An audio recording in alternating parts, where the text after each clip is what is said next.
It was a quiet night in 1997. Rain tapped the window, the fridge hummed, and I sat on my old couch, flipping through late-night TV. The clock blinked 11:54 p.m. Everything felt safe, normal. Suddenly the show cut out. A piercing tone blared. The emergency alert system appeared, but the voice was strained, almost human. "This is not a test," it said. "Stay indoors, lock all doors and windows, avoid looking outside." I stared at the screen, heart pounding. The TV was no longer background noise, it was a warning I couldn't ignore. And I was completely alone. The broadcast shifted. A grainy school photo appeared, a boy with a bowl cut and a gap-toothed smile.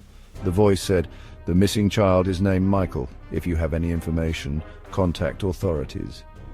I felt a pang of sadness, but then the screen flickered, the audio crackled. The boy's smile twisted, the voice changed.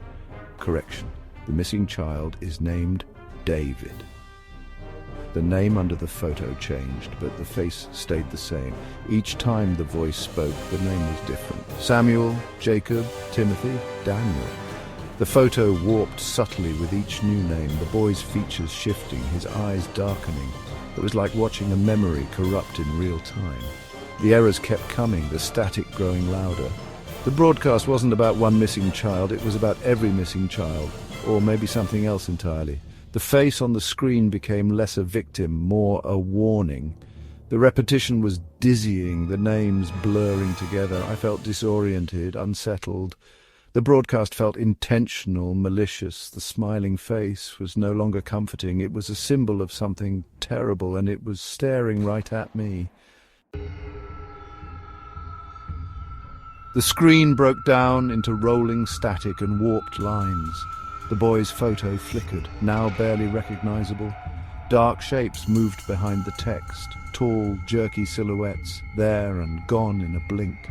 The voice fractured into a chorus of whispers and screams, layered over a low, vibrating hum.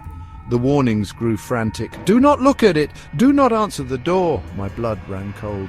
I glanced at my front door, heart pounding. The main voice, now a deep growl, cut through. "It is already inside." I froze, scanning the shadows in my living room. The house felt like a trap. The screen flashed. A face appeared for a split second. No eyes, no mouth, just smooth, pale skin. I gasped, scrambling back on the couch. That faceless image burned into my mind. The broadcast had just told me it was in here with me. The static grew louder, the shadows deeper. I was trapped, waiting for something I couldn't see. And the TV kept whispering warnings I didn't want to hear. The chaos peaked. Static swirled. Shadowy figures reached from the screen. Voices screamed warnings. "It sees you. It knows your name. Close your eyes." I couldn't look away, paralyzed by terror. Suddenly, silence. The screen went black. A single line of shaky white text appeared. "You are not supposed to be watching this." It felt like a message meant only for me. I wasn't just a bystander. I was a witness to something forbidden. The voice returned, now a distorted, ancient sound. The screen exploded in violent static. Hidden in the chaos, a desperate message flickered. FINDTHETAPE. Then everything cut to black. The power went out. I was plunged into darkness and silence. I sat frozen, the final message echoing in my mind. The warning wasn't for everyone, it was for me. And whatever was out there, it was no longer just on the screen. I was alone, with only the echo of that impossible instruction.